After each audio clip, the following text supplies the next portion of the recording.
What's up, everyone? Back for another preseason video. We're looking at the 3-game preseason slate for tonight. If you live on the East Coast like I do, it's going to be a late one. If you do play preseason, two 10:30 games and one 10 o'clock game. So very late night if you stay up and watch the games. But anyway, let's get into it. You can drop a like and subscribe down below. Yesterday, took an L on the preseason after the first couple days were good. But looking to get right back into the money on this one.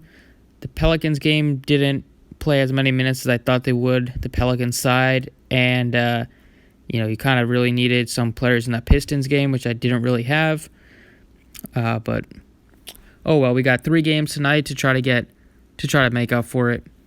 So let's start here at point guard. Steph Curry at 8,500. He's your most expensive guy. I would expect him to play like 20 to 25 minutes. I don't think he's going to see over 30 in preseason. I mean, they don't really need him to play that much. They know what he's going to get, and the last thing they need is for him to tweak a hamstring or a knee. That he dealt with a lot of those types of injuries last season. So I think he's a good play if you can get up to him. If you can, it's not the end of the world because you got guys like Devin Booker, D'Angelo Russell, De'Aaron Fox at 62, Jamal Murray. You got a bunch of guys cheaper than him that will probably play more minutes than him, but Curry has the highest ceiling. I really like De'Aaron Fox at only 6,200 facing off against the Suns. He's going to be matched up against Ricky Rubio, not very good for his defense. Rubio also does not have anywhere near the speed to match up with De'Aaron Fox. I think Fox is going to be able to take it to the hole. He also is a great passer. Last season averaged over 7 assists per game. I think he's going to be able to and the Kings have been playing their starters a decent amount in preseason at home. I think they're going to play them similar amount, around 25 minutes, unless we get word otherwise. At only 6,200, Fox is too cheap and can absolutely crush. And he's ended the season last year on an absolute hot streak. Just had some huge games. He's a really good shooter, and he's a double-double candidate. Maybe not in preseason, but during the regular season he is. At shooting guard, I'm going to go Devin Booker here, 7,500 for Booker.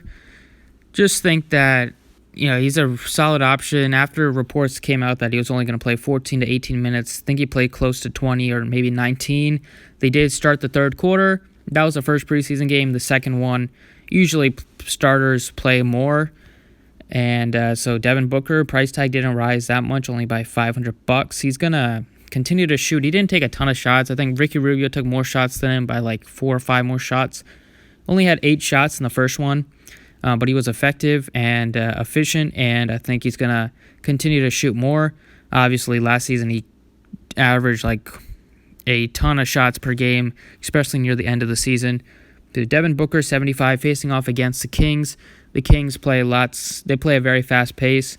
It should be a pretty high-scoring game, so I like that game quite a bit. Here we have Kawhi Leonard is now going to miss this game as well, so no Kawhi. You got Paul George is going to miss the preseason, miss some of the regular season too. So the Clippers are without their 2 big studs, 2 big stars here, so you're probably going to look at minutes from Shamet here at only 58, but I don't think that's a really good price. I think he's a little too expensive. They're probably going to play a bunch of different options. So I think if you can go with some of the cheap options on that team, that's fine. But other guys that I like here, there's some nice cheap forwards today, like Josh Okogie at 4,500. He was decent in the first game, and I think he's going to continue to get minutes. And he's a good defensive player too. I think he's fine. Really like Bogdanovic here at only 4,400. Nice price tag on Bogey.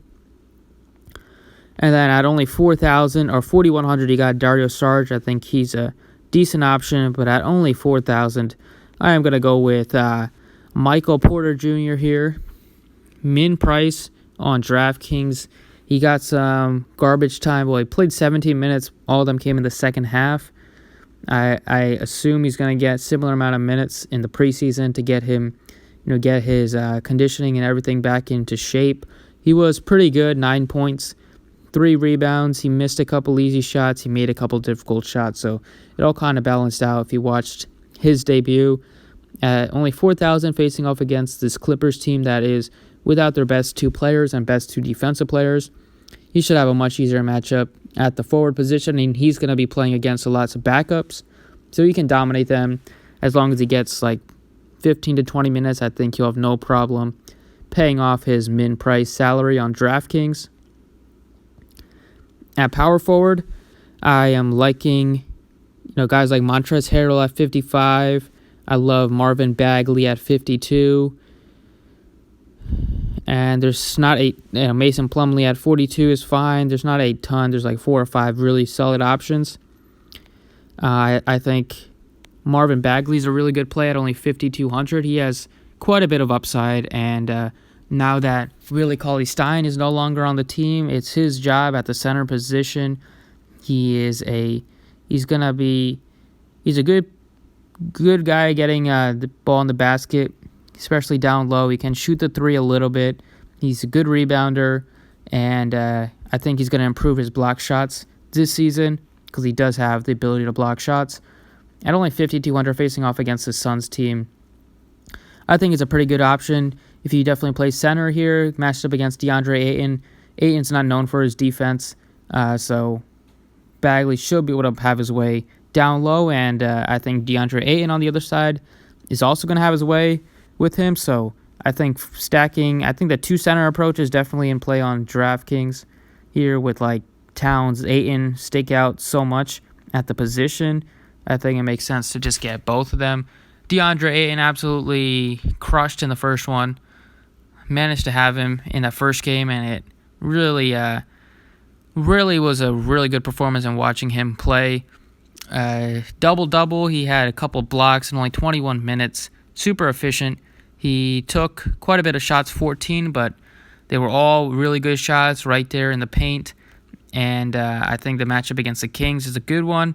They're not really good at rebounding. He should be able to have some rebounds, offensive rebounds, putbacks. He was really active on the boards last time and near the basket. So I like DeAndre Atten. And then KarlAnthony Towns, he's my favorite spend up on the day. On this slate, I don't think I'll be fading him. In just 19 minutes, he was really solid with 19 points. Double-double at like 4 combined steals and blocks. He's done pretty well against this Golden State team in the past, and now that they really don't have the size to really match up with him, I think he's going to dominate them, and it should be a lot closer game with just how the Warriors they're nowhere near as good as they were in years past. So I think it's going to be a lot closer game, and Towns, as long as he plays around 20 to 25 minutes, he's going to crush. He's just a permanent monster, and the offense runs through him. And yeah, he can also step back and shoot the 3. He took 8 of his 13 shots were 3-pointers. So just the way the NBA is going, you see lots of centers shooting 3. You saw Steven Adams make a 3 the other day. So Boban make a 3. Ben Simmons made a 3. So it's a matter of time. It's just everybody's just going to be shooting 3s in the NBA. But I liking this quite a bit. You got your 2 studs in Atten and Towns at the center position. You still have 5,100 left, but you got Bagley, another guy. I love loading up on power forwards and centers. They really accumulate points.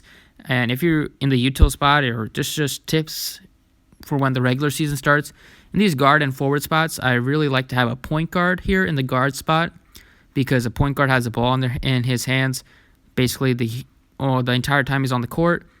Lots of opportunities for assists, points. The point guard usually averages a lot more DraftKings points than the shooting guard.